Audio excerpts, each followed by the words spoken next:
Hi friends, ఇప్పుడు గోంగూర పొండుమిరకాయ పచ్చడి పడుతున్నాము. ఇదిగోండి గోంగూర మెత్తగా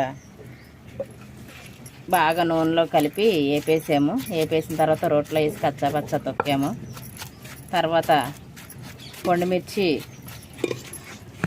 కూడా కలిపి పడుతున్నాము.